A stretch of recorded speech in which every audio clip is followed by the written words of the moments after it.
మన ప్రభువును లోకరక్షకుడైన యేసుక్రీస్తు నామమున మీ అందరికీ నా యొక్క ప్రత్యేక వందనములు. ఈ ఉదయకాల సమయమున దేవుడు మనకిస్తున్నటువంటి వాగ్దానమును చదువుకుందాం. ఎఫెసీయులకు రాసిన పత్రిక 3వ అధ్యాయము 20వ వచనము చదువుకుందాం. మనలో కార్యసాధకమైన తన శక్తి చొప్పున మనము అడుగు వాటన్నిటికంటేను ఊహించు వాటన్నిటికంటేను అత్యధికముగా చేయ శక్తి గల దేవుడు. ఆమేన్. దేవునికే మహిమ కలుగును గాక. ఈ ఉదయకాల సమయమున దేవాది దేవుడు ఈ యొక్క వాగ్దానము ద్వారా మనందరితో మాట్లాడుతూ ఉన్నారు. ఈ యొక్క వాక్యమును మనం జ్ఞాపకం చేసుకుంటే, దేవుడు ఈ ఉదయకాల సమయమున ఒక వాగ్దానము చేస్తూ ఉన్నారు. ఏమని అంటే, అడుగు వాటన్నిటికంటే ఊహించు వాటన్నిటికంటేను అత్యధికముగా చేయ శక్తి గల దేవుడు. ప్రియ దేవుని బిడ్డలారా, మన దేవుడు ఎంత గొప్పవాడో మనము చాలాసార్లు మనము అడిగింది జరిగితే చాలు, మనము అనుకున్నది అయితే చాలు అని అనుకుంటాము. కానీ దేవుని వాక్యము ఏమని చెప్తుంది అంటే, మీరు అడిగిన దానికంటే ఊహించిన దానికంటే అత్యధికముగా చేయటానికి మన దేవుడు శక్తిమంతుడు.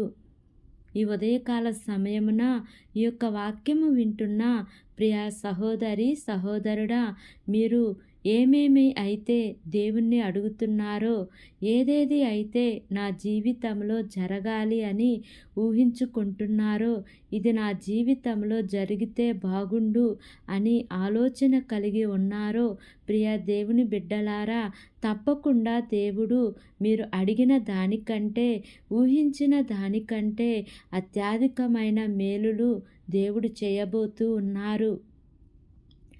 దేవుడు బైబిల్ గ్రంథంలో చాలామంది భక్తులు దేవుని సన్నిధిలో అడిగినారు. వారు అడిగిన దానికంటే కూడా అత్యధికమైన మేలులు వారి జీవితంలో అనుభవించారు. కాబట్టి ఈ ఉదయకాల సమయమున మనము కూడా అడుగుదామండి.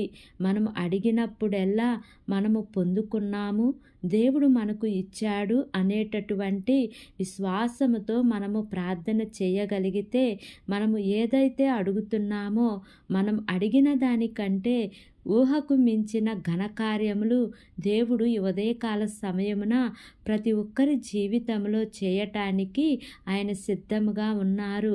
అది నీ ఉద్యోగమైనా, నీ వ్యాపారమైనా, నీ చదువైనా, నీ యొక్క వివాహ కార్యమైనా, మరి నీ కుటుంబ పరిస్థితులైనా, నీ పిల్లల భవిష్యత్తు గురించి అయినా, నీవు పరిస్థితిని గూర్చి దేవుణ్ణి అడుగుతున్నావో, నీవు విశ్వాసముతో అడగగలిగితే తప్పకుండా దేవుడు నీ జీవితంలో కార్యం చేయటమే కాదు, ఊహకు మించిన కార్యములు దేవుడు నీ జీవితంలో చేస్తారు. కాబట్టి అట్టి కృప ధన్యత దేవుడు మనందరికీ అనుగ్రహించునుగాక.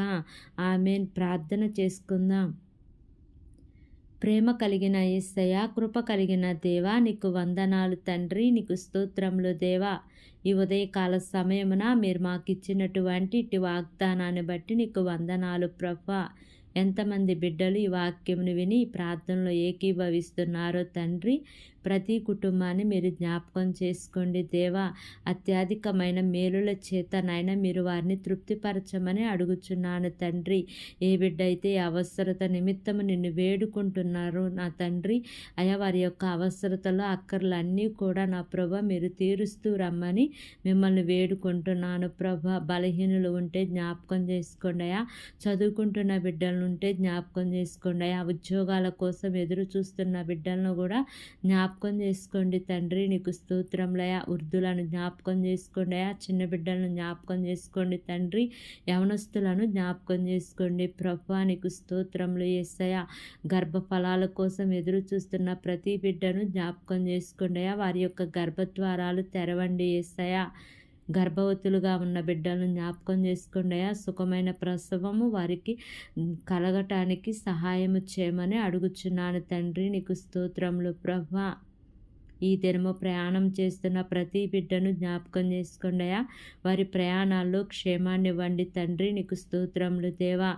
ఈ దినము నూతనముగా ప్రారంభిస్తున్న ప్రతి కార్యక్రమంలో యేసయ్యా మీరు ముందుండి నడిపించమని మిమ్మల్ని వేడుకుంటున్నానయ్యా. మా దేశమును జ్ఞాపకం చేసుకోండి అయ్యా.